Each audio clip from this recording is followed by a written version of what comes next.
Another episode of the Drunk Friend podcast. As always, we're your host. I'm Travis of Nest Friend, joined by Alex of SNES Drunk, who is in the midst of a YouTube vacation. Alex, how is that going? It's going okay. It's mostly kind of a time of year thing for me, I think, because it gets just too hot to sleep at night, and I end up getting like just 1 or 2 hours of sleep night after night, and it just adds up. And yeah, it's that's life in Albuquerque for it's not for the faint of heart, I guess. How about you? How are things? We're in your neck of the woods. Yeah, I think everything's all right. No real complaints. Not taking a YouTube hiatus, that's for sure. But more to that, got some good stuff on the way here. But I got to say, both you and Stas Drunk have been killing it. Which I really appreciate. Oh yeah, Stas Drunk. He recently did a little expose on what was it? The Fox, Star Fox. Star Fox, yeah. Yeah, that was fun. Yeah, he did another one today for Skyblazer, which the reason he did that is because it's the game of the month for our Patreon Discord chat thing. Oh yeah, right. It's an interesting game. But yeah, we talk a little bit with our guest coming up here about your latest videos, or at least one of them, just the NES box art one that you put out, which is if you haven't seen it, it's really funny. You can't help but laugh at some of the ridiculous box art that's on and not only NES games but a lot of video games of the era. So, what has been the reaction to that? And you do talk about one of the comments that you got in later on in the interview, but what's that been like so far? Good overall, and that's a really good question because I think maybe you can speak on this too. For a while you did review stuff, and then you started to come out and do like list stuff and things that weren't just your recipe ABC. So there's always some hesitation of, well, people actually like this. It's a little different than the rest of what I've done. So that's what the box art video was kind of like. I kind of just want to have fun and do something a little bit different for the channel. And I think it was easier to convince myself of that because the channel's been growing. So I'm like, well, I'll definitely get feedback, whether good or bad. Somebody will definitely say something. But overall, it's been pretty good. And it was a lot of fun to put together. Actually, I rushed it together. I was so excited about the idea. There's so many things I could have done to make it better or flow better, smoother. But overall, I thought it was pretty good. And I'll probably do another one months down the line, maybe maybe it'll be a milestone celebration idea. So the next, maybe when I hit 5,000 or something, I'll do another one. But yeah, it was pretty cool. Looking forward to it because I think you're off to a good start with this first one. Right away with the Moffat conspiracy cover, I was laughing because it's just, it's like we need to cram as much stuff as possible onto this, little piece of cardboard, and it's just like, when you really look at it, it's kind of absurd what's going on there. I always love the dichotomy between the cover art that has, it's usually, hand painted, hand drawn back in the day, highly detailed, almost poster art worthy. And then the games are very simplistic and almost nothing like that most of the time. And the Atari actually cracks me up the most because they'll have some of the most epic box art, and then the game is two colors with shapes, and you can't make out any of it. So you have to, it's neat because your imagination, I guess, goes back to that box art, and you're like, oh, this must be what my character looks like.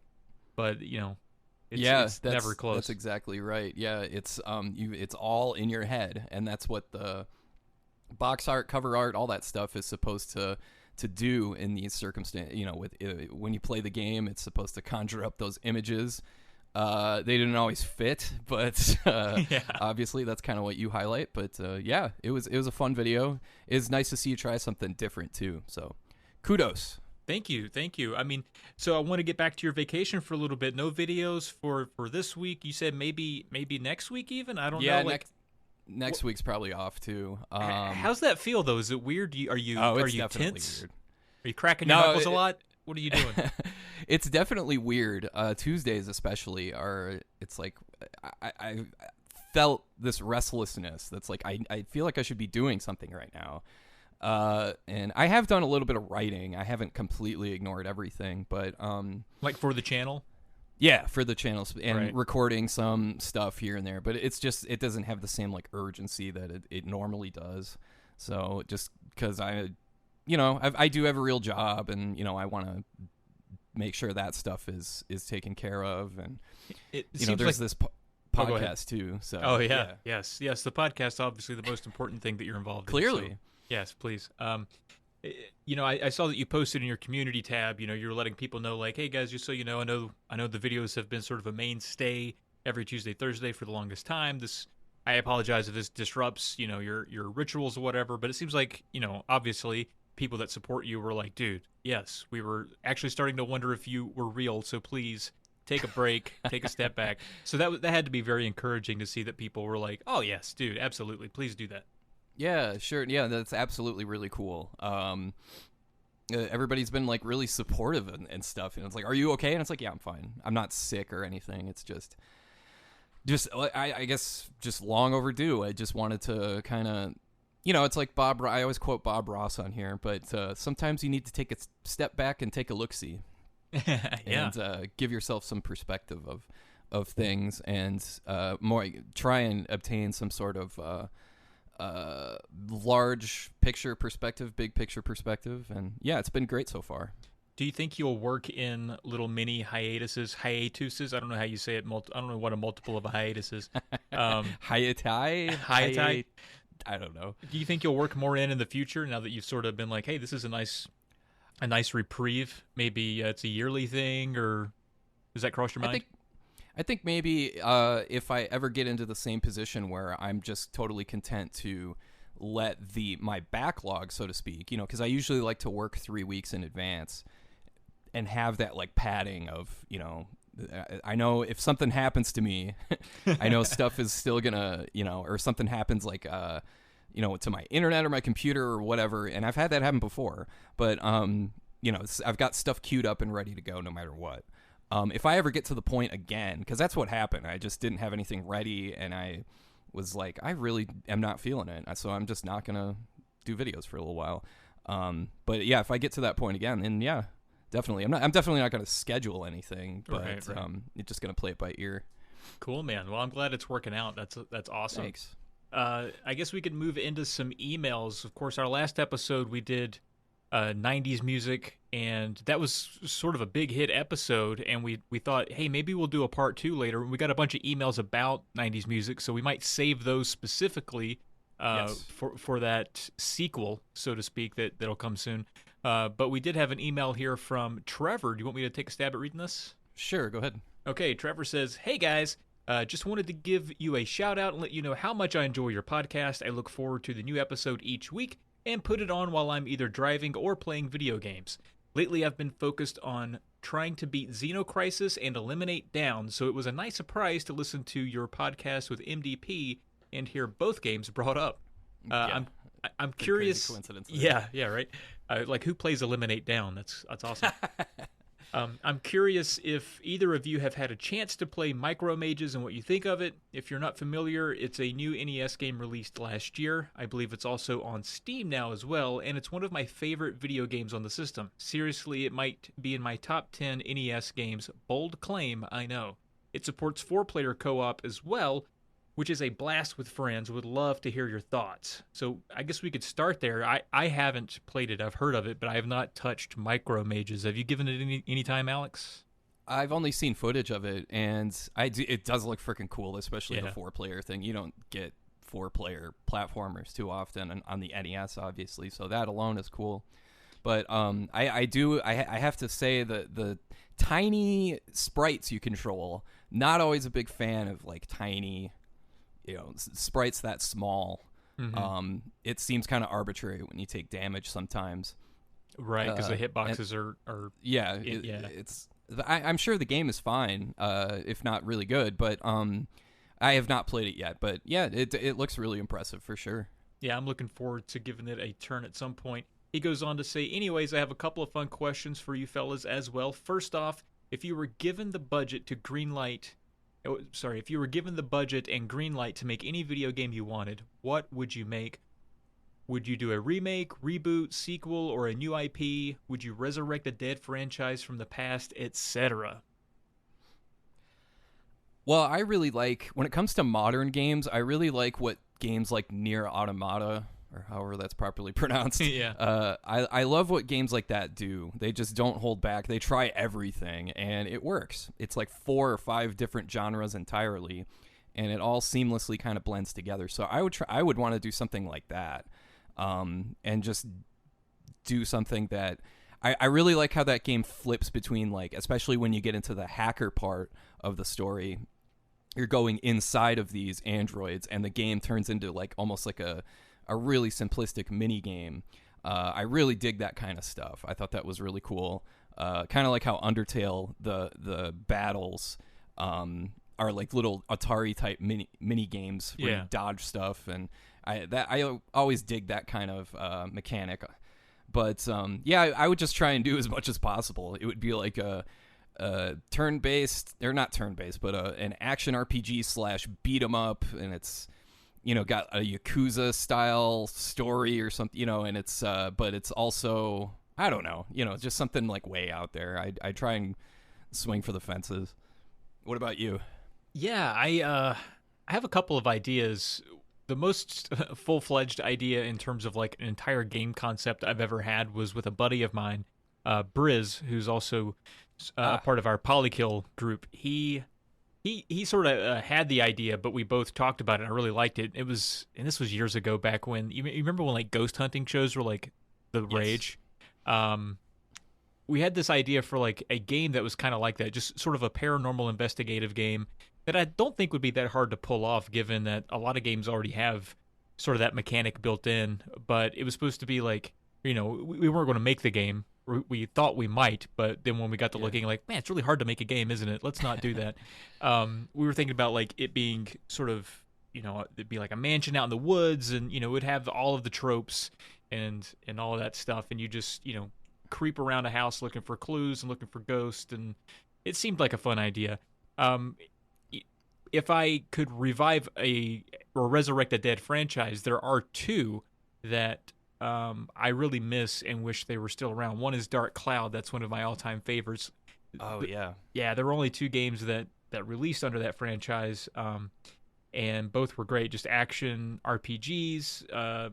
I think they're spiritual successors to Soul Blazer. They're very similar, and I'd like more of that. I've been pining for that for a long time, and Level 5 won't stop making Yokai Watch, so that sucks. And the other one would be Dead Space. I really liked that franchise as well. It gave me the Hooky Spookies, and EA, of course, I guess... They're EA. That's all they're you EA. say. I'll just say that, yeah. So it ended on the 3rd one, and it made a lot of really weird decisions that I don't think the fan base really enjoyed all that much, but I'd like to see it come back in some way, because I enjoy shooting legs and arms off of alien creatures. I just think that's a fun thing to do. So that would be my choice. Make aliens go boom. I like it. It's when it comes to like revitalizing, I know I've mentioned this before in the past. By the way, would your games be like that ghost game you talked about, ghost hunting game? Would that be like a modern game? Would you make it like a throwback, like 8-bit, 16-bit thing? I think at this point, I'd probably have to go make it VR or something. Really, Oh wow, get you in there, make you really. Oh man, yeah. I don't think I would have the stomach to play something like that, because I would just get too freaked out. Yeah, but at the very least, first person modern. Yeah. Yeah, right on. Yeah, I just want to see another. I've talked about ActRaiser a million times. That game needs some sort of proper follow up that still has that balance between the 2 different game modes. I also want to see another SimCity that doesn't suck. Oh, yes. Other SimCity 4 was the last good one, and that was 2003 or something like that. Yeah, I think it was 2003. Yeah, I remember living with my roommate at the time, and we both had it, and it was really fun. Those are the 2 that for remakes and like continuations that I would want to stick with. SimCity being another EA casualty, unfortunately. Ugh.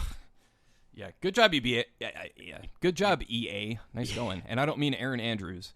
Yeah, we don't mean that. We mean Electronic Arts. Second, if you were going full on Jumanji, this is Trevor, by the way, continuing.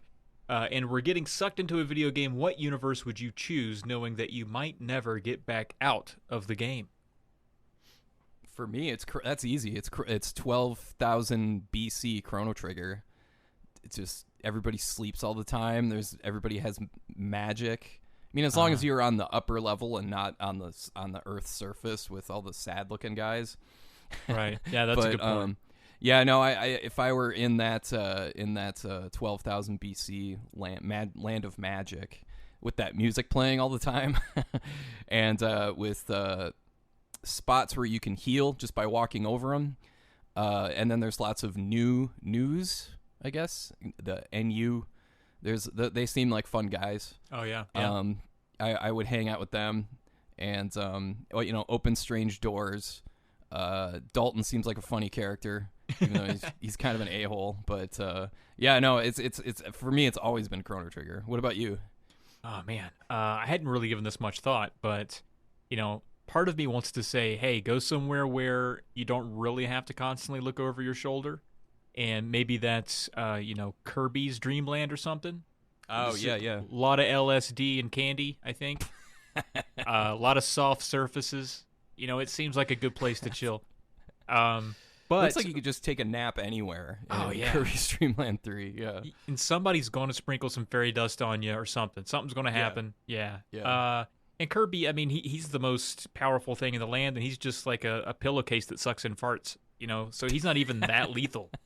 So you could probably live forever there. But if it comes to like amazement and wonder and world, I spent a lot of time in Skyrim. I could see myself hanging out there. A lot to look at, a lot to do, a lot of places to go. It seems like it's pretty common just to kill everyone. So, not that that's cool or anything, but it's yeah.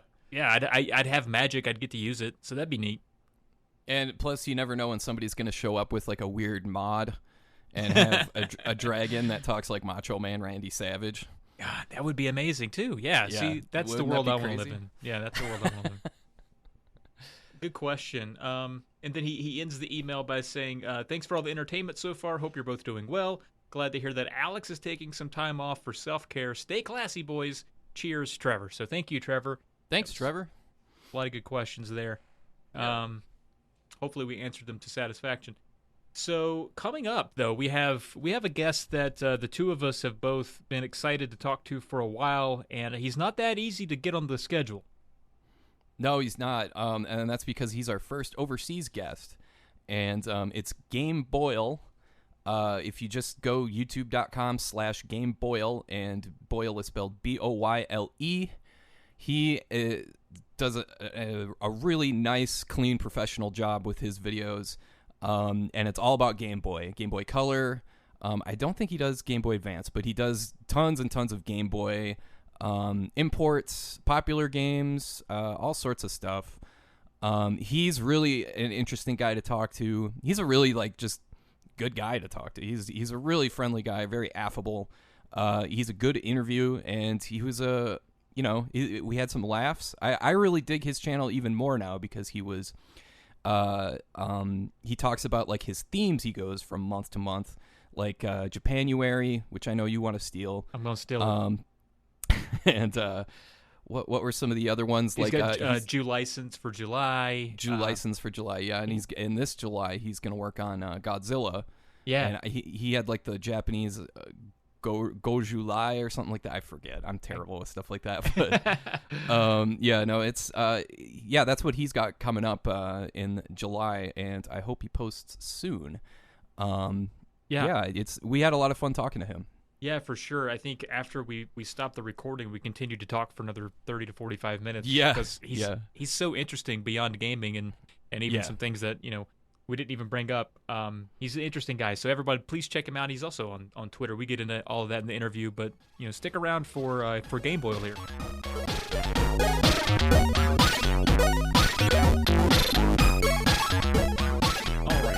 welcoming our guest today, of course, GameBoyle. Mr. Boyle, how are things going out there in Denmark?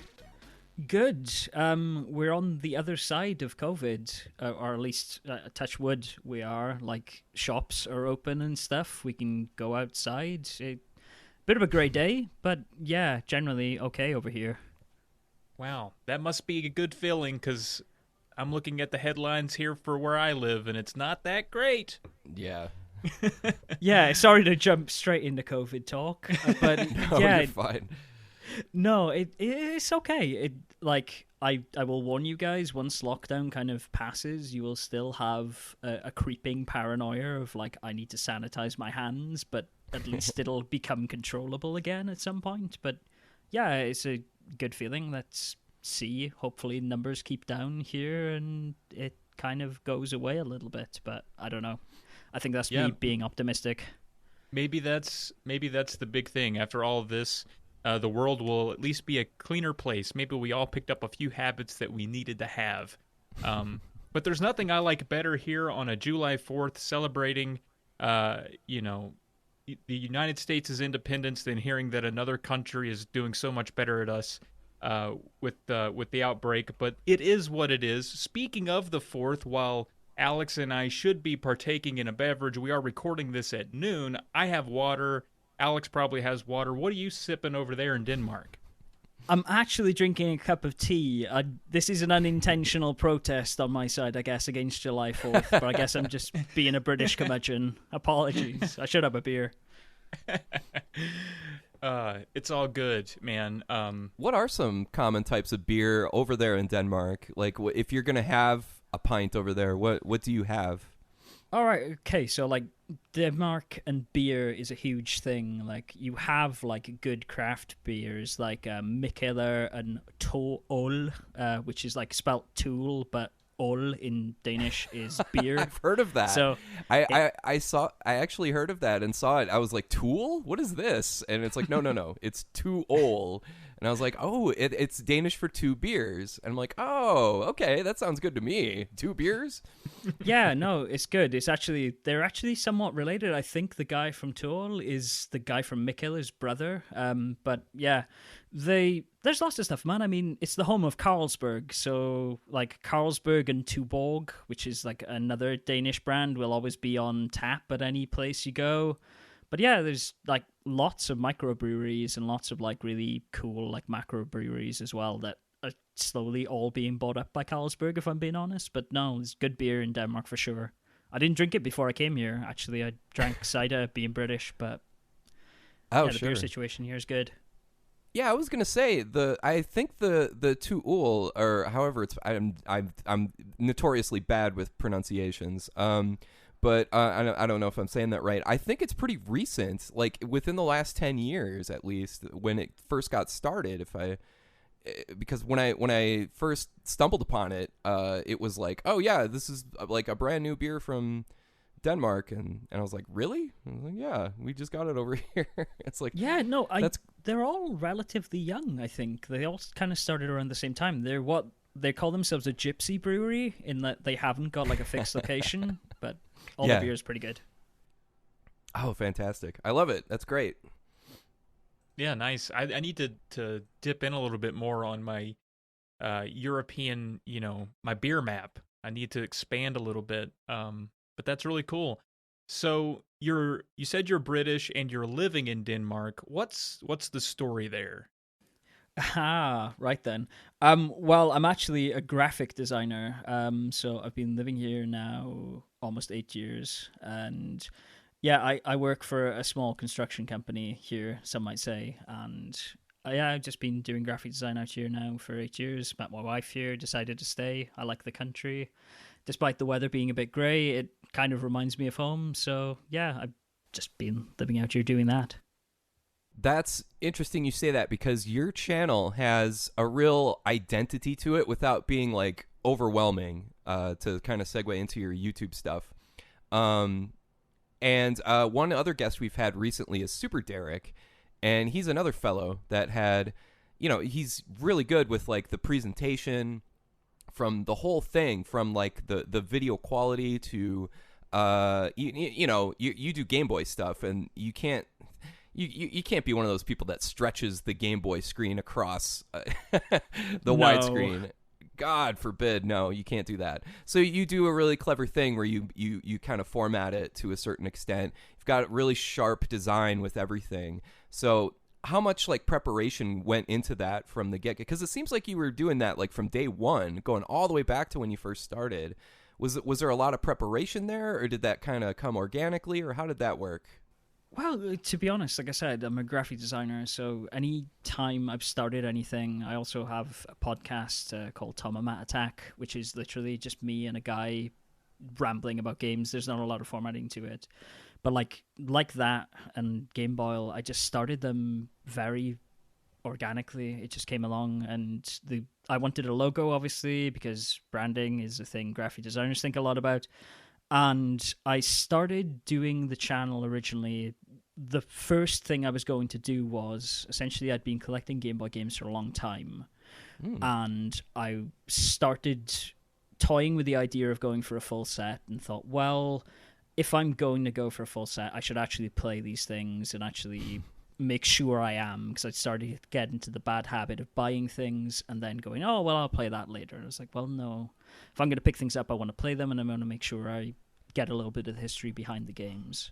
So the original plan was, essentially, whatever I'd picked up that week, I would kind of do a small run-through of those games and just say, even in more of a micro format than you already do, Alex, with the SNES Drunk videos, of just like a small 60-second burst of like, hey, this is DuckTales. I picked it up. It seems really good.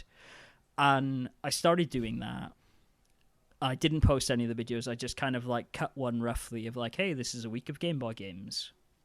And it really kind of bothered me that there was no borders or anything to the screen. I think even my Kirby video might not actually have a border around it. And it just felt a bit weird when I was watching it back. I was like, nah, I need to do something around the edges. I need to dress this up. And then it just kind of evolved from there. Then when I started doing like chromatographic and Boy Curious and these other things, it was like, okay, well, the Game Boy icon that I created, this biographic character that has no real name, he's just a little chibi looking Game Boy. I was like, well, I should do little things with him. I can do little facial expressions and things. So yeah, it's really organic. Yeah, your Kirby video does not have any. It's your first video for Boyle Graphic, going all the way back to June 2014, and yeah, it doesn't have. It's got the same. What's impressive is that it's got the same title screen, and it's got the great sharp-looking thumbnail. But yeah, you're right. It doesn't have the cleaned up, screen for the game footage itself. I think the thumbnails actually might have come later. I think I might have done around episode like 14 or 15. I think I may have gone back and re-updated the thumbnails. I think they were originally just almost the title card. I think they were just grey and they didn't have any of the box art or anything. And I was like, well, this seems like a massive miss just to have a very grey monotone thumbnail. I should probably improve that. So at first you were doing those like little collection pickup reviews, and you said you didn't post them. Why didn't you post them, and what was the inspiration, I guess, where you started with that Kirby video to say, I'm going to do a more of a more in-depth take on my library? Well, to be honest, it started like Kirby is a game I love. It is the first game that I owned that was actually mine. Like, I've got a brother 9 years older than me who handed down an NES, but the Game Boy was my first console that I actually owned that wasn't a hand-me-down thing, and Kirby was the first game I had. And I knew it reasonably well. I knew I could get through it in a relatively short amount of time.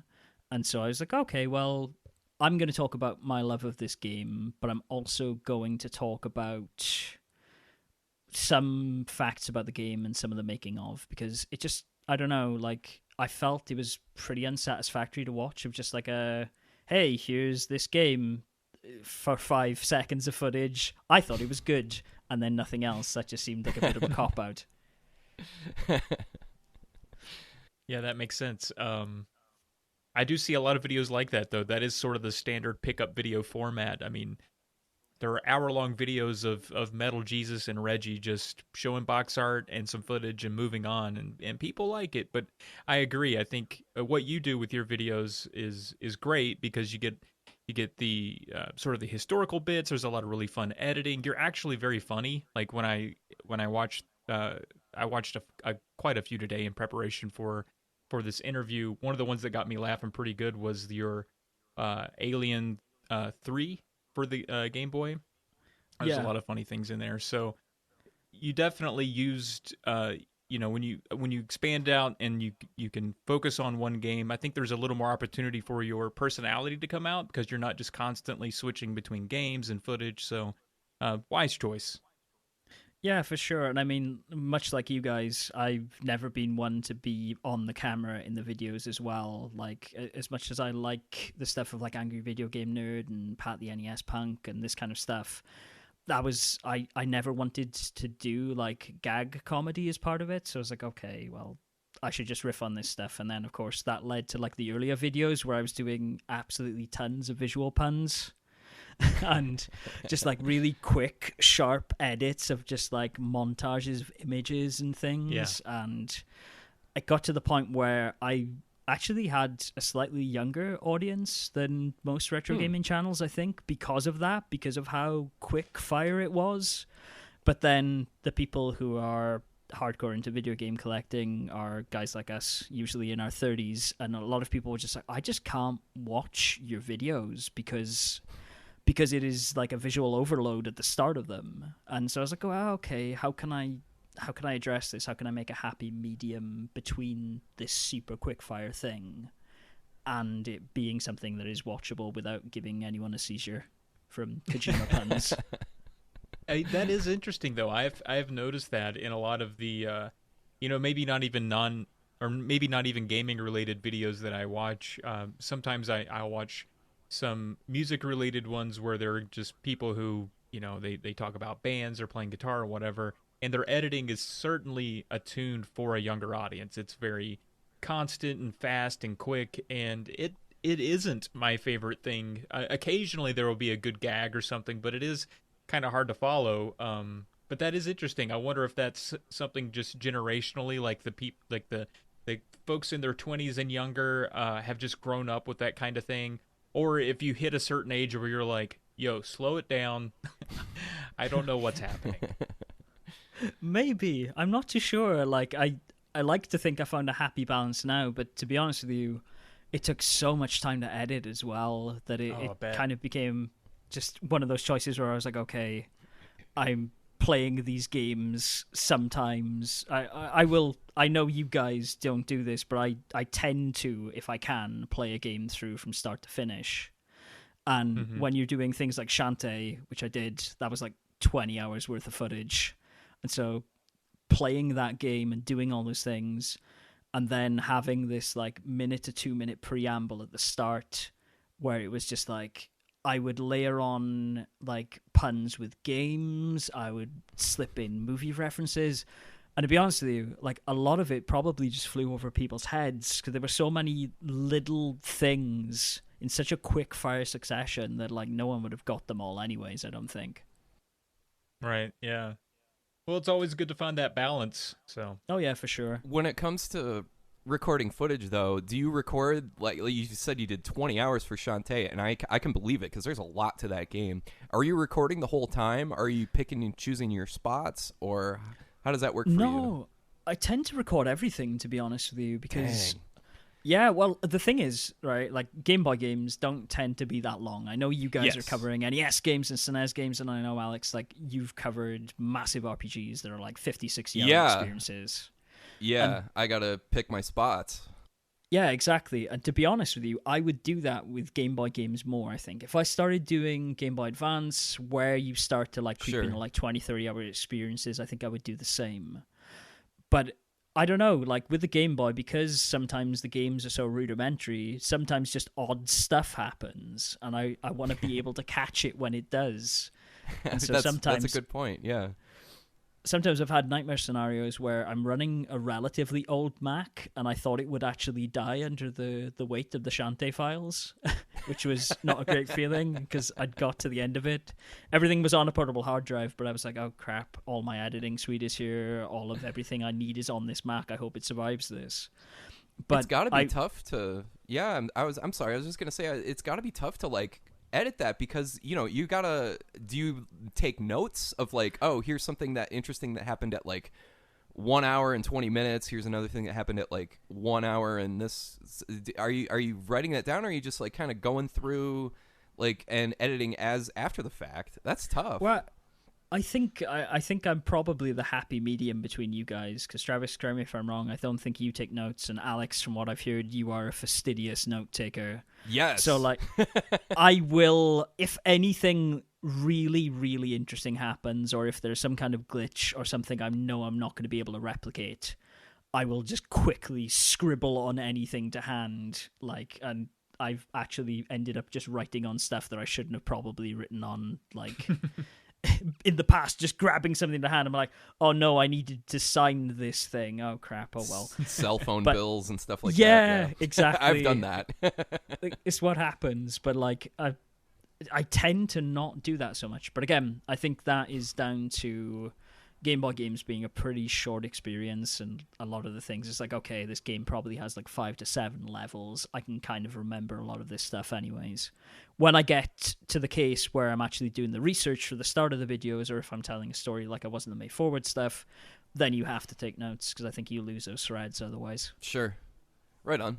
Yeah, I have gotten to a point where I'm starting to take notes. I'm starting to learn from the master. I'm so proud of you, Travis. Oh, that's yeah. awesome. Yeah, I'm jotting a few things down nowadays. And I tell you what, the notes really help when I remember to refer to them when I make the video. Yeah, I was going to say. I'm guilty of that too, where it's like, oh, I completely skipped over a note that I wrote, and I forgot to mention, how many continues you get in this game or something like that. And yeah. I'm guilty of that for sure. Do you notice though, Travis, like as someone who hasn't done that naturally, like Alex, who's like a wonderkind who has notes from when he was like 4 years old or something, like, do you notice it gets in the way of you playing the game though? That's kind of the thing I do, where it kind of takes me out a little bit when I have to write stuff down, or like I die. It does, yeah. I will say though, the notes for me are... it's usually just a list of complaints. Like, I take the note is taken when I did get the game over, and I'm like, son of a, and I write down like, hit detection sucks or something, and the notes just become just hard scribbled vitriol rage. I just tend to yell. If I'm being honest, like, the wife will sometimes come up, like, if I'm playing a very bad bootleg, I'm trying not to swear on this podcast, but I have a foul mouth. So I will just yell abuse into the air, and she'll just be like, can you just stop? I'm like, sorry, I should have landed that jump. Is everything okay? Yeah, exactly. It's just like, what did you call the game? I'm sorry. I clearly didn't get hit by that thing that just killed me. Damn spikes. Oh, you guys, yeah, definitely been there. It's interesting to me because note taking is something I have seriously done since I was a kid, because I have the notes to prove it, because I kept my gaming notebooks when I was a kid, and people make fun of me for that. But I have a notebook full of like passwords and full of like, make the jump, Mario 3, jump at this point here, or duck here, and all that sort of stuff. It's just something that comes naturally to me for as long as I can remember. So I'm almost jealous of you guys that can just like, oh yeah, you just play the game and you just do stuff. And it's like, I'm almost like analytical to a fault. So I'm jealous that you guys are just like, screw it, it's just a video game. Let's just crank through this right now. To be fair, though, I think it's the other way around, man. I'm jealous of you. I wish I had that discipline. I don't take notes for the only reason is I'm just too lazy. If I, in other facets of my life, notes would come in very handy. But I'm like, I'll probably remember it. I'll probably remember it. Yeah, I hear you. No, I hear that too, Travis. I think there's an element of that with me for sure. But it's also just like, if I don't take notes on stuff, like my process used to be, when this channel was a well-oiled machine and I was putting out one video a week, would be weekend would generally be recording, so I'd set some time aside on a Saturday, Sunday, maybe a Monday if it was a longer game to record. Tuesday would then be scripting, and then Wednesday, Thursday would be editing, and then finishing touches if I needed them on Friday. Now I tend to put out one video a month. It could be like I'm about to start some stuff for Julicense, which is a thing I do every year where I review licensed games in July. I played the game that I'm going to cover like 2-3 months ago, if not more, and so like I have forgotten a lot about that game, and I'm sure as I go through that footage again, I will see nuanced stuff that oh yeah, shit, I didn't write this in the review. Damn it, I tried to get through this without swearing, guys. I'm sorry. There's one I slipped through. You're fine. But You're totally fine. It's okay. Yeah, I will just forget stuff, and then I'll be like 90% edited with the video, and I'll be like, oh no, I forgot to mention there was a password system. Oh crap. Oh, that happens all the time with me. Yeah. Yeah, and then I end up just quickly plugging in a microphone, and sometimes it even sounds slightly different because I'm using a computer microphone as opposed to the one I record on usually. I'm just like, and there's a password system. So if you notice that in the videos, I'm sorry. Yeah. No, I'm the same way. I hate that. There are plenty of times when I'll write the script, I'll scrutinize it, I'll record it, and that's another way of scrutinizing it, is like, that doesn't sound right, or switch out this word. Undoubtedly, almost every video I've ever put out, there's one part where I'm like, why did I say that? And so I either have to cleverly remove it smoothly so that you can't hear that little hiccup, like that there's an entire word removed or something like that, or I have to record it over, and it's a different time of the day. Maybe I've recently I've been drinking or something, or didn't drink. My voice is a little bit different, and no matter how much I try to control the atmosphere and everything, and maybe even talk along with my old recording before I record the new part, it still always sounds like a different dude jumped in for a minute to be like, it has continues. Yeah, for sure. No, do you do the thing as well where occasionally I will just flub a line and I will trip over a word or something, and I won't notice it when I'm recording or when I'm editing the audio sometimes, because I tend to be on autopilot, and I'll be like, right, okay, the audio is here. I've said this how I wanted to say it in recording, so it's fine. I just need to get to the 7th time I say, and if you press start and select, you can continue the game. Like, and I'll go, no, that doesn't sound right. Record that 7 times. I'll be like, right, this is the right take for that. And because I know it's the last take, I won't notice me saying, you press start and select. And I'll be like, oh, no. I am the king of mispronunciations, and people are very often eager to point that out to me in the comments of my videos, especially when it comes to Japanese pronunciations. I flub all of those all the time, especially when it comes to like the Goemon games for Super Famicom are infamously have long ass titles that are like Ganbare Goemon Doki Doki Nao Daiboken something something something something, and it takes me like 20 takes to get it right, and I'm just like, all right, that's fine. You know, it reminds me of the Simpsons episode where Mr. Burns, you know, he's filming his movie for the film festival, and we took 20 takes, and that was the best one, where the horse drags him around. It's like, that's how I feel sometimes.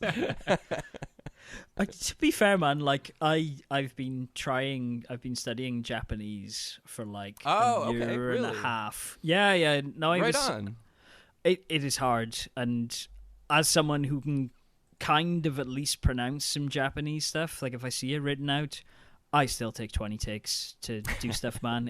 It can be hard, especially when you switch from English and like you're like, hey, and they released this game only in Japan called.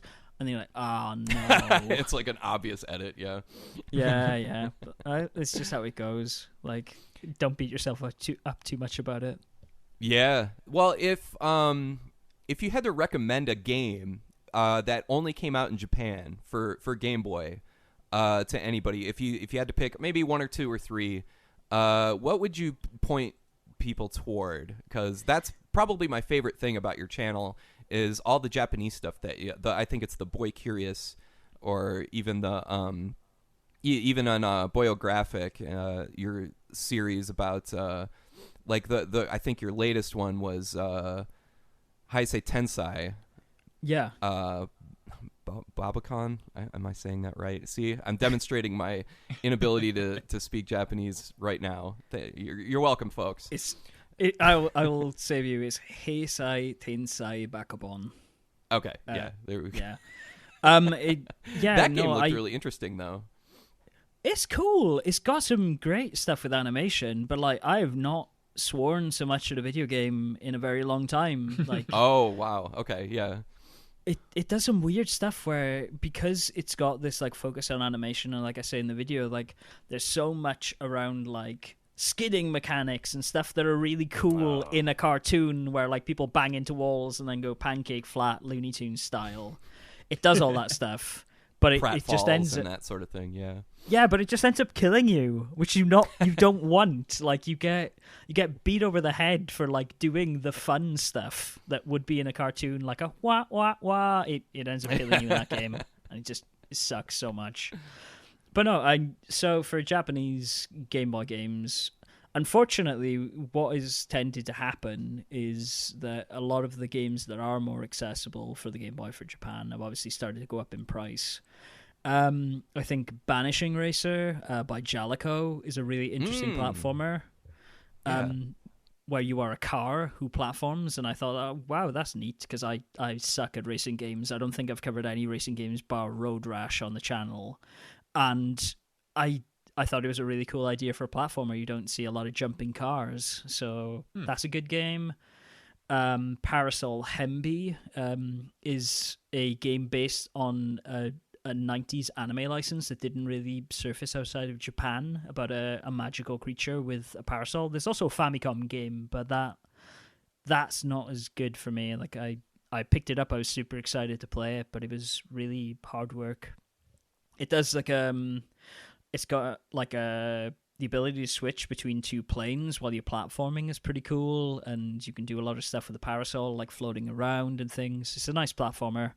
And then I would say if you wanted something with a bit of Japanese to get around, but still I think there's a fan translation, Cave Noir is an absolutely exceptional roguelike dungeon crawler by Konami that is just on the Game Boy, and it looks really cool. Yes, a roguelike on the Game Boy, my friend. It's rad.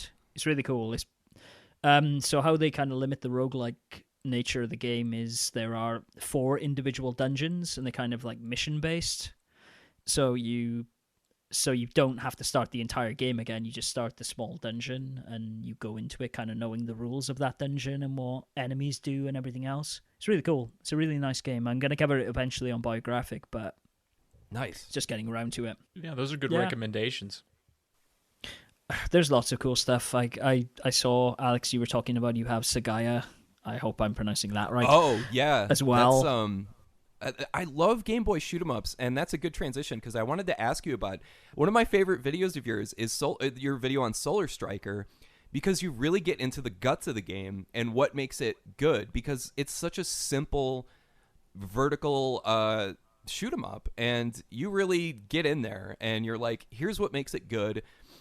Here's what separates it from every other game and that sort of thing. It's a really good like analysis without being overbearing or anything like that. And I really love Game Boy shoot-'em-ups. There's something about them that are just, it feels like that's how games, I don't know. It feels like a real, like, I don't know. Sometimes when I'm playing a platformer, it doesn't feel right on a Game Boy because there's only so much screen real estate. You know, there's stuff in the way. There's enemies you can't see. And that sort of thing. Shoot-'em-ups just feel like they belong on Game Boy, and you really nailed it with Solar Striker. I think where it becomes, you know, it feels like you really is that one of your favorites? You would say Solar Striker, and are there any other shoot-'em-ups you can recommend? I'm just kind of selfishly asking at this point because I love Game Boy shoot-'em-ups. That's fair. No, I think. So my counter argument to that would be, I also, as much as I love shoot 'em ups and I am terrible at them, I love bullet hell games, but I get to a certain point in them, I'm just like, okay, this is just too needlessly hard now. This is too twitchy. I would say the same thing that you feel about platformers sometimes about shoot 'em ups on the Game Boy, is that because you usually have more screen real estate for like enemies coming in off screen, that you kind of have to have like Twitch reactions sometimes on Game Boy shooters when they're trying to replicate an arcade experience, because your ship sprite takes up so much space that in an arcade environment or on any other console, like you'd have a bit more room to maneuver around bullets, and being a lot of arcade shooters, like one hit and you're done, which doesn't, as much as I love R-Type on the Game Boy, like it is very, very hard because of that very reason. Like you just get one hit and then you're done, and then you have no power-ups, which kind of screws you for the rest of the run. The old Gradius method where it's like, yep, you you got to start in this like arbitrary checkpoint with enemies flying around you a million miles an hour, and yep, you might as well start the game over at that point. It's just ridiculous. Yeah. Which is great for a developer when you're chucking like quarters into an arcade machine, but it doesn't really work on a console. Yeah, no, there's a lot of good shoot 'em ups I think on the Game Boy. I mean, there's, oh gosh, I'm not going to say the full name because I can't remember off the top of my head and I will butcher it. But have you seen Zaz at all? No, I'm not familiar with that. It's a very rare Japanese shooter. It's probably the most expensive of the Japanese Game Boy games. But if you have an EverDrive, you will be fine. Sure. It actually does some really neat stuff with transparencies. So a few Game Boy games take advantage of the refresh rate of the Game Boy and like use the limitations to their benefit. There's one game called Angel Marlowe, which I've wanted to cover on the channel for ages, that I can't because it just becomes unplayable at a certain point because they're using transparencies in an interesting way that A, the footage looks like garbage when I record it through a Game Boy Advance player, but B, you can't even play the game because it just doesn't render certain sprites that you're looking for in the levels. So you have to have a cartridge. You have to have a cartridge. I think you could probably get away with it on emulation, but you have to play it in an OG Game Boy, which is of course. Yeah, and then exactly. How are you going to record footage at that point?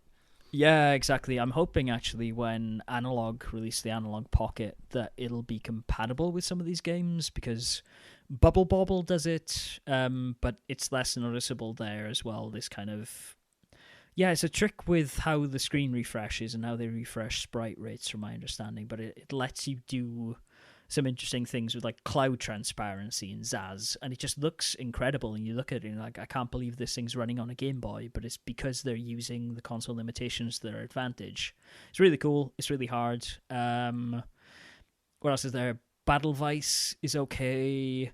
Aerostar does some really cool stuff where you're flying. You switch planes, so sometimes you're flying in the sky, and kind of in the same way that Twimby does, is that there's stuff on the ground, but to shoot the stuff on the ground, you need to lower your ship down, and so the sprite shrinks. Oh, nice! I love stuff like that. Yeah. Yeah, no, there's some cool shmups on the Game Boy for sure, and I mean, obviously, the ports of like Gradius and R-Type and Sagaya or Darius are also really, really good. That's one of my favorite things about the Game Boy, to be honest with you, and even Game Boy Color and to a certain extent Game Boy Advance, is that, and one of my cliches that I always go to when I talk about Game Boy games that are really pushing the limits of the system, is that you can practically feel the Game Boy sweating as you're playing it, because it's pushing so hard all these things, all these sprites, all this stuff coming out. And there are certain games, like there are certain ports, I should say, that are just like, this is on Game Boy? Like, really? Like, Populous. Like, are you freaking kidding me? Like, there is a Populous port for Game Boy? Like, how is that even possible? And you look at it and you just can't help but laugh. But at the same time, you can't help it, at least I can't help but admire the effort that had to have gone into something like that, because it's like, holy shit, they made a freaking Populous port for Game Boy and they made it work somehow. You know, it might not work well, but it's kind of sort of playable. Well, I think that's just speaks to like how long the Game Boy was around, to be honest with you, because I mean, you've even got some like PS1 game ports for the Game Boy. Holy and like cow.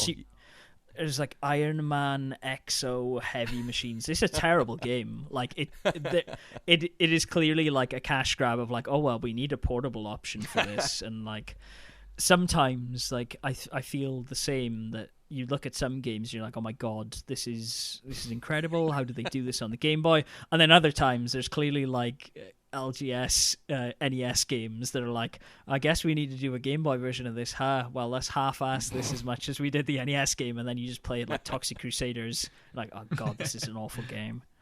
Right. Nice. So speaking of, how do you record? You mentioned something about your Game Boy player. Like, do you play, with a handheld option, or is it all emulation? And how does that all kind of work? No, so I play everything on cartridge. I thought, much like you guys, I think that was important from day one for me. As I said, the channel kind of came about because I was going for a full set for Game Boy, and so it was an excuse to buy cartridges to some extent before I completed the collection. And so I was like, right, okay, I need to have cartridges. Sometimes it is become a hindrance because there's like a difference between an American version of a game and a European version of a game. And I'm like, oh no, but now I need to track down the American region version of like Alice in Wonderland for the Game Boy. So as of recently, I've drawn the line under that and said, okay, I will play the game through fully on the original cartridge, but I have now invested in an EverDrive just because it took me forever to find a Japanese version of Gojira-kun to do the next biographic I'm going to do. And I was like, okay, even though I've managed to track it down, when I planned on putting this video out originally, like 3 or 4 months ago, I was like, I can't find a cartridge for this game for love nor money under like $80 on eBay.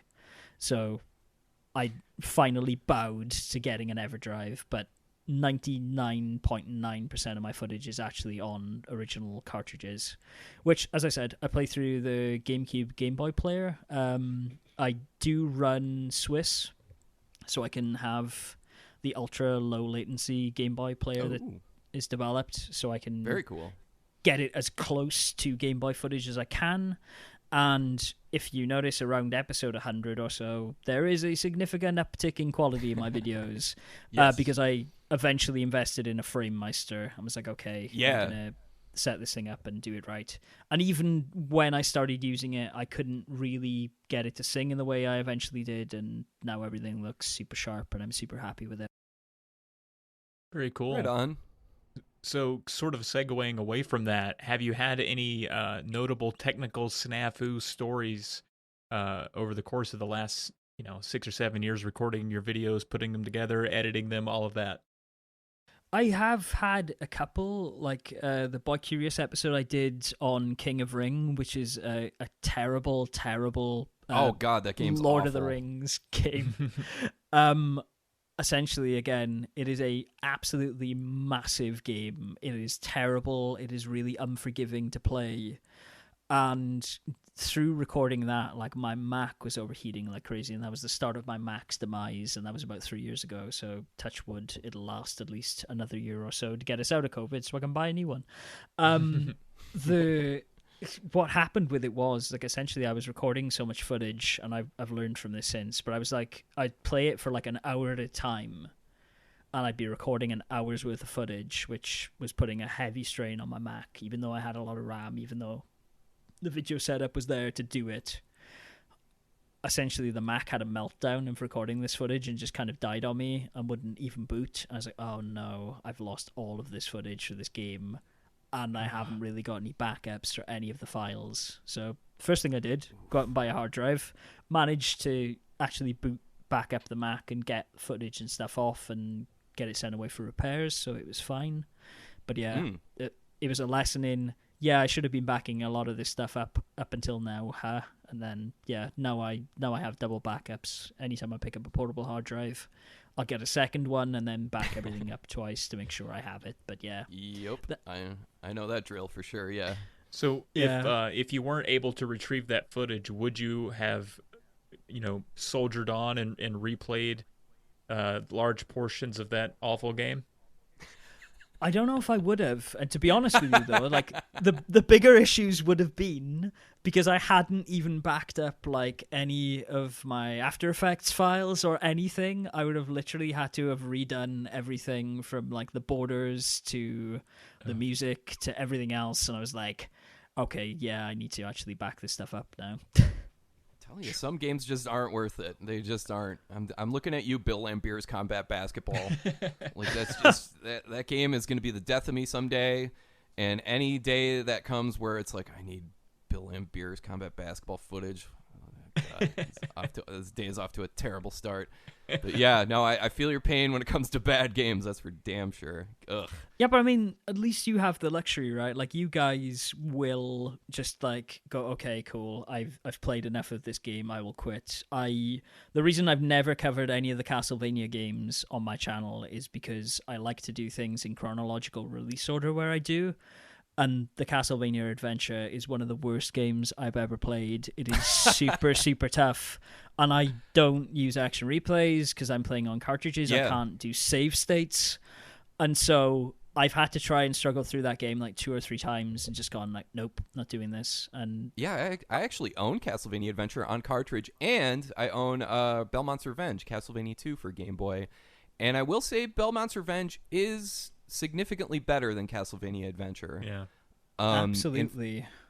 To plug someone else, another channel real quick, Hungry Garaya is playing Castlevania 2 Belmont's Revenge on her Twitch stream lately, and it's funny. I was getting flashbacks watching her play that because the game is kind of derisively referred to as Ropeavania because Yeah. there's so many ropes that you have to climb and slide down, and that's like the game's like main gimmick basically is there's so many ropes.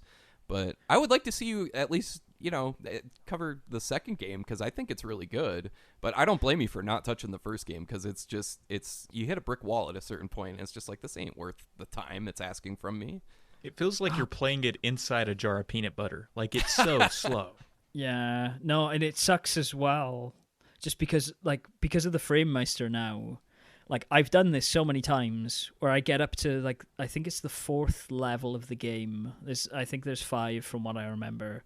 I get up to the 4th level and there's an auto-scrolling section, and it is just like, as you say, you are incredibly slow and the screen moves incredibly fast. So generally speaking, you just die 9 times out of 10 before you can even make jumps. And it sucks so bad. But like, I can't even use that footage anymore because it's old crappy footage before the Frame Meister. So I'm just like, oh no, I need to actually replay this entire thing again. So eventually I'll get round to it. But yeah, I want to do the second one, but also Castlevania Legends, the third game on the Game Boy, is also crap. So I don't know. Do you play any modern stuff?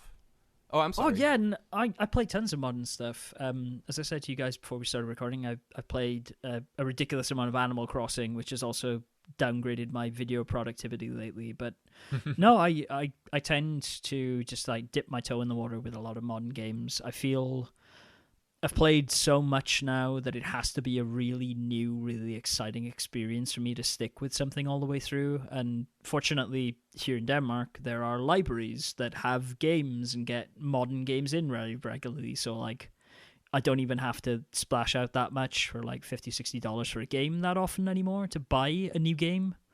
But I generally play the Yakuza games. The Yakuza series is absolutely fantastic. And Oh, yes. I love those. anytime there is a Yakuza game, I will play that through and try and get as close to 100% completion as I can before I go, I've spent 70 hours on this, I should probably stop. Those games are unapologetically ridiculous, and I love them for it. Oh, they're so good. And like, I really like the first game, and I got into the series relatively late, I guess the same time as everyone else, around Yakuza 0. And I had it for ages because when I moved to Denmark, they were doing deals in the GameStops here where they were selling 10 PS2 games for around, I don't know, I think it was around $15. So like, they were just trying to clear out all their PS2 games. And because no one was collecting PS2 here at the time, I just kind of just went through and just like cherry picked and built myself up a really nice PS2 collection. So I'd had it lying around for ages. Someone had described it to me as Japanese Grand Theft Auto, which I can see the comparison, but like no one had told me that it was just like a Japanese soap opera with manly men, and I was like, okay, actually, this is pretty damn good. And once I played that first game, I was hooked. Second game is probably on my top 5 games of all time. Really? Actually, no, I tell a lie. The fourth Yakuza game is definitely on that list, but two is damn good. 2 has a good story, even though there's a bit too much padding in it. Yeah, I love that series. I played them at the same time I was playing through River City Girls on my Switch. And I was like, these are basically the same game. Like, Yakuza 0 is essentially just a modern beat-em-up. That's 100% what it is with a story, and it's so good and addictive. Yeah, no, it's been interesting. Recently I've been playing through Shenmue again because I like a lot of people backed Shenmue 3 on Kickstarter, and it is sat unopened under my PS4 for a long time. And so I was like, okay, I need to go back and play through Shenmue 1 and 2. And obviously there's a lineage there. Some people worked on Yakuza, working on that original Shenmue. Unlike it, it's unapologetically leaning more in the direction of like casual beat 'em up, because obviously the combat in Shenmue is more focused on like virtual fighter, and you need to actually do button combinations and stuff, and it feels a bit clunky. But it's gotten to the point now where I automatically pick up like anything third person. I just want to mash the square button to punch people, and I'm like, oh no, this isn't Yakuza. This is a lesser game. All right, cool.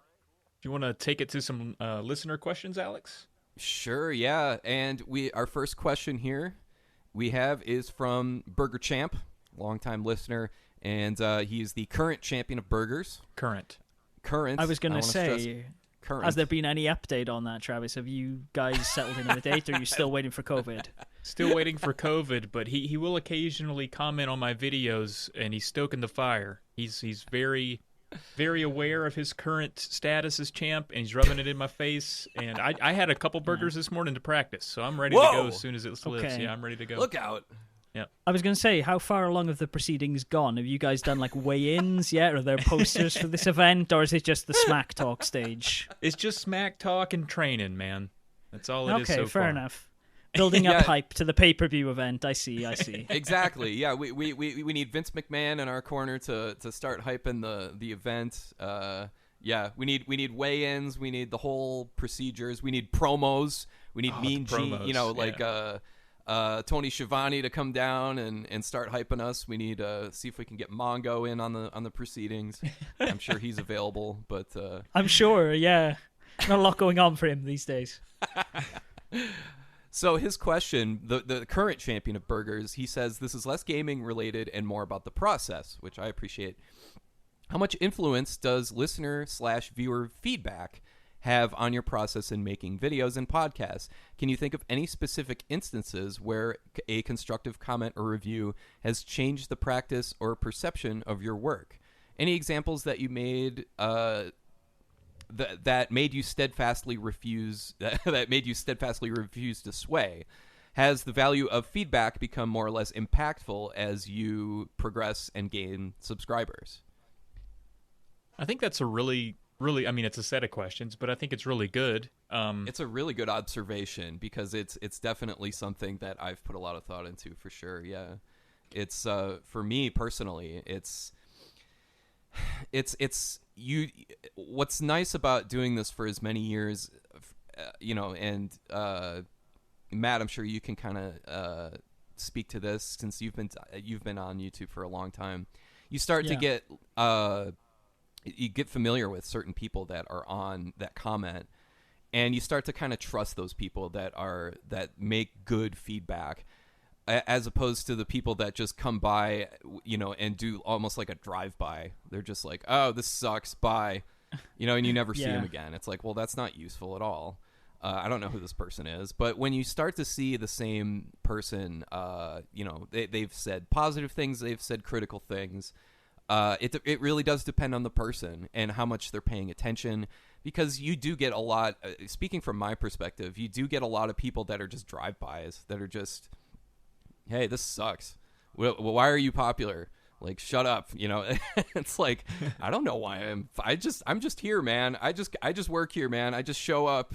I'm just, or, you know, like I just share my hobby online. That's all I'm doing, you know. And I used to feel compelled to answer to all those, and after a while it's just like, this is just taking more, you know, it's taking time for me that I don't have anymore. So I'd rather spend this time playing more video games instead of arguing with randos. But it really does, for me, it depends on the person. And, you know, you do build relationships. You do build a sense of community with certain people when you start to familiarize yourself with some of the more common names that show up in your comments, whether it's on Twitter or on YouTube or wherever. And it's like, oh, it's that person. And, oh, they made a good point here. And I really appreciate people that are not afraid to kind of, you know, lean into it and be like, this was dumb. Like, this didn't work. And that works, you know, if you want to say that, cool. As long as you can back it up with, like, here's why it didn't work. Because that's how my mind works. I want to know why. You know, I don't want to just like, this is lame. It's like, okay, fine. And, you know, and what? Mm-hmm. Like, I want to know why. And if people take the time to explain why, then I can respect that for sure. Yeah, definitely. I do have an example of someone giving me very useful feedback. We had Top Spot on a few weeks ago, and he does a lot with, you know, his video editing is great. He does stuff a little different from most of the people that we talk to. A lot of it is, you know, hands-on crafts, videoing, or recording, like him actually doing something. But he reached out and was like, hey man, I think, you know, this might improve your videos, because I was, you know, I have my NES recording in 4.3 and I put the videos in 16.9, and I really didn't realize that people watched anything on their phones because I'm old. And I was like, you know, I don't understand why this is a big deal. But he kind of showed like, well, it seems like most people, or a lot of people at least, will watch YouTube videos, especially if they're short like yours, on their phone. Sometimes they won't go to landscape mode, but even if they do, I feel like you could get more real estate, more use out of the screen if you did this, this, and this. And he sent me a nice little blog thing that he had made that showed me what I needed to do. And as a noob in a lot of ways, especially with video editing and YouTube, it was extremely constructive and helpful. And a lot of my videos recently have switched to that. I think it's a better look. So there's always, and like you said, I trust him, obviously, but also he put in the work. He said, here's a link to something I wrote for you. And it was very helpful. So I'm always open to that kind of stuff. No, that's cool. I think for me too, like, as you guys have said, it depends on who it is. I actually, sometimes I feel like I do the hello everybody thing at the start of the videos. And sometimes I just get comments that are just like, clicks, interesting looking video, hello, X's video. And I'm just like, okay, well, that's actually a litmus test for my channel, I guess. Not that I tend to yell that much in the videos, but it's like, okay, if you're just gonna watch this like 3 seconds of footage, make a comment and leave, then yeah, good riddance. But exactly, good riddance indeed. Yeah, like I said, I did change up the editing style based on feedback of some people I trusted that had been watching my videos from day one, around like not having the seizure-inducing images at the start.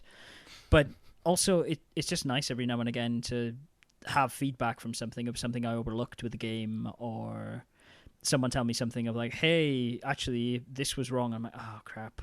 I'll need to pay better attention to this next time I do a video to make sure that I understand how...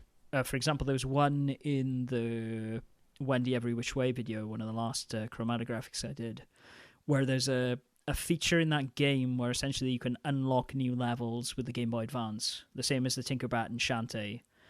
But what that actually does is it's just a piece of hardware recognition in the game code. It's not actually something that requires the Game Boy Advance to play it.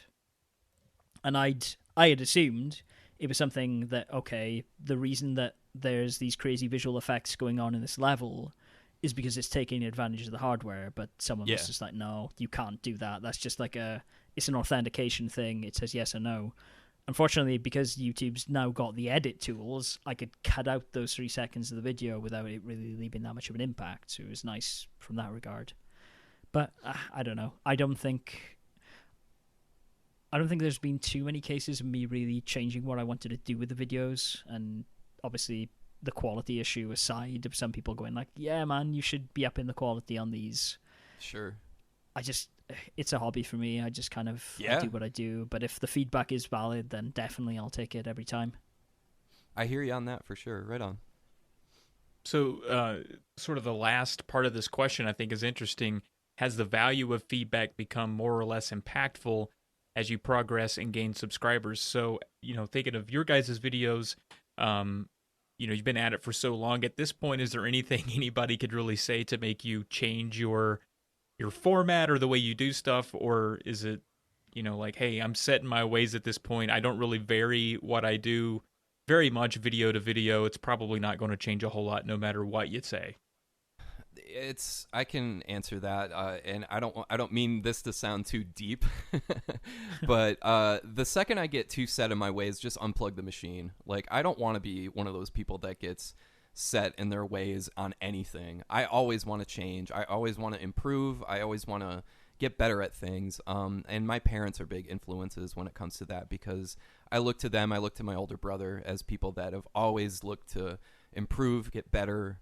And Pearl too. She's always looking to better herself and, do things more, to help other people, or what can I do better, or that sort of stuff. And they're all huge inspirations to me. So yeah, I always, to answer the question, it's both, because the more comments you get, the more it becomes a blur.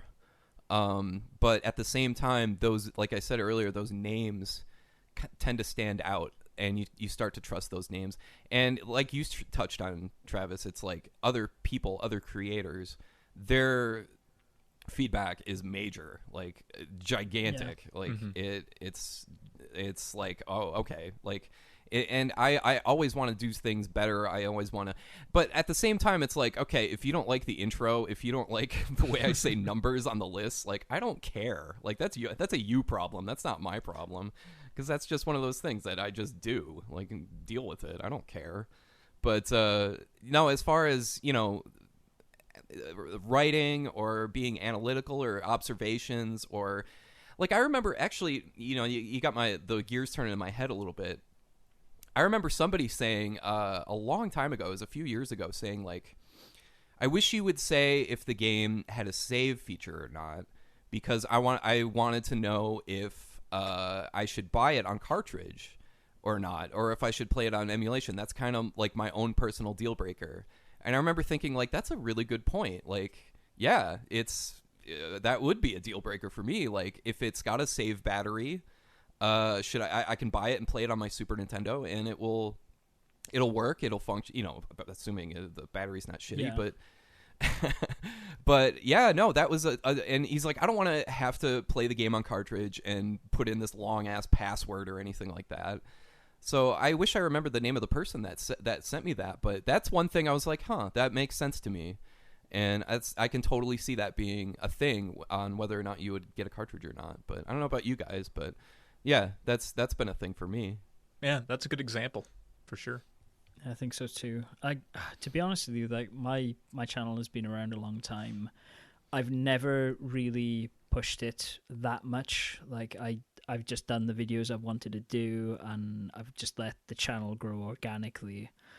I have received feedback from people like of saying like, hey, you should be on camera more, or hey, I'd love to see your collection, or hey, I think you should do top 5 videos. And I'm like, well, yeah, they would probably be more popular than me covering an obscure Game Boy game from Japan about an anime no one's heard of. But at the same time, like, there's a million people doing that. There's a million people who are good at doing that. I'd rather just stick to what I'm doing. Right, yeah. And from my perspective, I think feedback is more important now than or more so every day, because I keep getting more subscribers, so in my mind I have more people to impress or that will see it. So therefore I want it to be getting better and better. So yeah, I definitely haven't I don't think like, all right, these are, I'm so many videos in, I'm a year in, this is the way I do things, so this is perfect. People seem to like it. definitely not. I think any feedback you can give to make it better is certainly good. Again, as long as it's all the things that we touched on, it's constructive, it's, friendly. Don't just be like, this sucks. Yeah. That Yeah. says nothing. The the comment example you gave, Matt, was just, I get that all the time, all the freaking time, where it's like, oh, here's intro, clicks X, and I'm like, good. Goodbye. Exactly. I don't freaking care. Yeah, it's just, why even bother commenting at that point? But I guess at that point you're just diving into the psyche of human nature and all that fun stuff, so who knows? Yeah, exactly. And like there was a long time actually. Like I think I went like 3 years without having a dislike on any of my videos. Wow. Like just Holy cow, that's got to be like in the Guinness Book of World Records at this point. Jeez. well, I like I said, it's because I don't really actively promote this channel too much. Like it kind of exists because I don't know, like as much as I like talking to people within the community and stuff, like I have a life outside of this, and so I try not to spend too much time on Twitter. Admittedly, I do, especially in COVID times. Like I'd managed to wean myself off it completely, and now they pulled me back in because alas, I'm stuck in a house. But like I didn't try and actively promote the channel that much, and I think a lot of my audience actually just grew organically because of that, just people searching for random Game Boy games. And so I think a lot of the people who were watching my video for those first 3 years when I was still under 1,000 subs, so Travis, you've eclipsed me completely in like how fast your channel's grown. Well, it helps to be on a podcast with SNES Drunk. I mean, Let's see. That guy. you can use... started on that guy. Gotta ride the wave, man. Yeah, that's how it goes. But yeah, because of that, I think just people were genuinely very supportive back then. But as Alex has said, Travis, you'll notice the longer you make videos, you will either fall into a groove and get tired of it and burn yourself out and just go, nah, this isn't any fun anymore. But I feel that you will just constantly strive to improve and do those things naturally. And of course, comments are a great way to steer you, because if you're thinking something in your head and you're like, I don't really want to do this, and then someone mentions it, then you're like, oh, actually, this is actually legitimizing this concern I had into an actual comment that I trust. I should actually go with this instinct I had and just follow that along. That's a good way of putting it, for sure, yeah. Yeah, that's a good point. I had a kind of a funny example I wanted to bring up. Yesterday, just out of the blue, I sort of had this idea. I talked it over with SNES Drunk. And I was like, I kind of want to do like a video where I just poke fun at some NES box art, because a lot of it's ridiculous, and I personally think I'm kind of funny. I have fun exercising that part of me, and it's been a while since I've been around a group of people to make them laugh. Maybe I'll put a video together to pull this off. And I did it, and I will say, like, in making the video, I was like, it's a little more dry than I wanted it to be, but I was excited to get it out there, something new on the channel. And one of the first comments that I got was from somebody who comments regularly, and it's usually pretty good. But he commented just flatly, I can honestly say I didn't laugh. And I was like, ouch. Ouch. Oh, it burned. So I pinned that comment because to me it was actually kind of funny how hard he slapped me in the face right there. Just like, I didn't laugh, dude. Just, put me down. And then somebody made it worse by trying to defend me in the reply. They were like, I didn't laugh either, but maybe we weren't supposed to. And I'm like, you were totally supposed to. Oh, no. Oh, man. So I cried all night. I'm okay now, but wow. I had the funny man blues. That's just how it, when you put yourself out there, it's just how it's going to go sometimes. And you can't worry about that. You know what I mean? Like there's more respect for the folks that put themselves out there and try something than a hell of a lot more respect than the people that dismissively are like, it wasn't funny, I didn't like it, just snidely, like the people that, I mean, we're Team No Face, and we've talked about this before in our Drunk Friend Discord, how there's sort of a separation between a lot of the people that we interview and us, and there's like a group of YouTubers that will not put their face on there, and it's all video. It's all the video game footage, and then other people that will splice their face in. There's Team Face and Team No Face, and Team Face is they're brazen. I mean, I don't know how they do it, man. they're going to get comments from people that are just the worst of the worst because they're just the worst people out there, and at least I won't get that. Like Pam, she's out there front and center, like, I'm Pam, and I'm here to talk about retro video games. It's like front and center, like right away, and it's like bing, bang, boom, and I can't imagine what that must be like to get those kind of comments when the first thing you see when you click on a video is your face, and it's like, oh, man, I'm sticking Team No Face for life. Yeah, man, it's the shirts versus skins of YouTube. Like, at the end of the year, of course, when we have the DrunkFriend Discord basketball game and Team No Face versus Team Face, it's close. It's usually we'll close. Put on the masks, like the Scream masks, the Scream movie masks, or something like that, or just a black box over our heads. we'll wear our logos. Yeah, just put the avatars on there. It'll be all good. You would think it would be the opposite, though, right? Like, you would think that people being human beings and connecting with someone over the internet and looking at a video of someone's face and, like, hearing them speak and not just, like, disembodied voices like us three, that you would be like, oh, well, this is actually a person on the other side and not an animated GameBoy or whatever they think I am. And go like, oh, I should probably treat this person with respect and humility. But no, it's absolutely the opposite. It's completely the deplorable. opposite, yeah. That's a really good point. And it's because those people don't have their face out there, so they can say whatever they want. Yeah. I just think it's the internet, man. I just think, unfortunately, people don't put that much stock in things they write down, and it ends up being a lot more hurtful because you can't even hear... Well, you can sometimes hear the tone because it's dripping off every letter, but, like, people write something and then, like, the guy could have been saying, like, I didn't laugh. Like, it could have just been like try harder thing, but, like, you read that and you're like, oh my god, he didn't laugh. Like, I can honestly say I didn't laugh. It's like, okay. No. All right, that's cool. Makes you feel any better, man. I did stand up briefly when I first moved here. Wow. They had like they have things here called Friday bars, which are where like students or like office workers go and have like a drink at their workplace. And so there was a technical college near here that was doing engineering in English, and so they asked some Danish comics, and like I was one of 2 English comics that the guy who was running this knew, invited me along. I generally did pretty well. Like, I've died on my ass doing stand-up a couple of times before, but like it was fine. Like, people were laughing. I was like, okay, this is good. I was drinking with people afterwards, and someone just walked up to me and was just like, I didn't understand a word you said, but people were laughing, so I laughed. And I was like, oh, that makes me feel great, thanks. Jeez. Man, doing stand-up is the most team-faced thing I can think of. Yes. It's just you and a spotlight and a microphone and an audience of people saying, make me laugh. That is tough. Yeah. It is hard.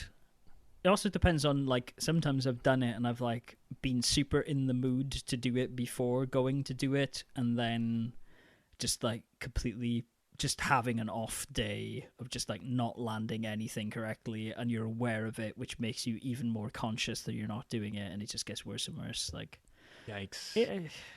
It's okay. Like, I used to enjoy doing it, but like I said, being here and doing English stand-up in a country where they speak English incredibly well, but, like, Danish stand-up lands a lot better for obvious reasons because it's their first language, and yeah, I miss doing it a little bit, but it is what it is. That's another layer of difficulty there. Dang.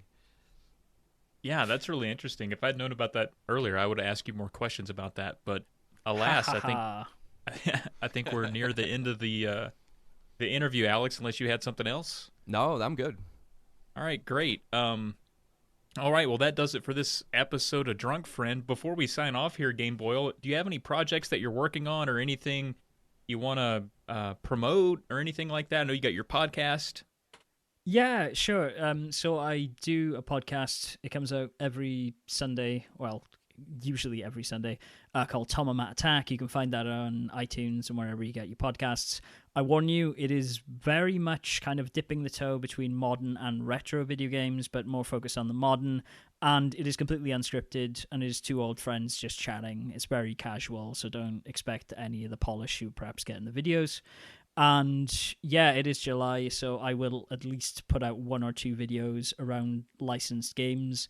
I've already let the cat out of the bag, so I guess I should announce it. It's going to be Gojirai, so it is going to be all Godzilla games. There are 4 of them, so I will see how many I get through, but the first one will be Gojira-kun, which is a sequel to an MSX game, which is kind of fun. It's the Godzilla game you guys will probably have seen if you picked up the Game Boy version. It's really cutesy platformer, puzzle platformer. It's cool. A Godzilla puzzle platformer. Interesting. Okay. I'm looking forward to that.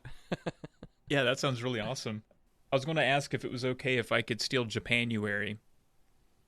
I mean, if you want to do that, man, we can do a cross-channel thing. Maybe we can even do some stuff that's on NES and Game Boy at the same time. Whoa! Oh, that would be amazing. That's a good go idea. for it. Yeah, To be honest with your you, monthly themes are some of my favorite things about your channel. We didn't touch on that, but you got May Forward, Jew License, and Japanuary. This is so good. Yeah, and Alex, look out, I may be doing Shmuptember, but I don't know yet. Oh, Let's man. see. Hell yeah. Bring all the Shmuptember. I'll try. Like, I All of wanted to it. do it last year, but then I made like 4 videos last year, so let's see. Oh. Right on, man. I'm looking forward to it. That sounds awesome. Thanks. Let's see what happens. I'm so shaky to commit to stuff these days because I've just got out of the habit of churning out regular videos. And like I should have made a video announcing Julicense on the channel already, and I was like, I'll get round to it, but let's see. Well, I'm excited about Godzilla for sure. And that's been another Drunk Friend podcast. As always, you can hit up polykill.com to find more podcasts like this one. And if you'd like to reach out to us, drop us a line, ask a question, or leave us a mean comment, you can always email us at drunkfriendpodcast@gmail.com. We need more mean comments. Come on, people. Step up your game. I will send you abuse. Thank you. Finally, somebody will send us abuse. We're sadists over here. If you'd simply like to help out the show, but on that note, if you want to help out the show, remember to rate and review us wherever you listen. That's right. We're on Twitter as well. I'm at Trav Plays Games. Alex is, of course, at SNES Drunk, and GameBoyle is at GameBoyle. It's handy to have the name that you use on everything be the same thing. Unfortunately, I don't think it is on most stuff, just YouTube and Twitter. So, Easy to market. Yep, so it works. We also want to give our usual shout out to Coolor for the podcast music. The song you heard is called Electric Star Bounce, and you can find a link to more of his music on the Buzzsprout podcast page. All right. Be sure to catch us all on YouTube, and thanks for listening. And we hope you have a great rest of your day. Cheers. Thanks, everyone.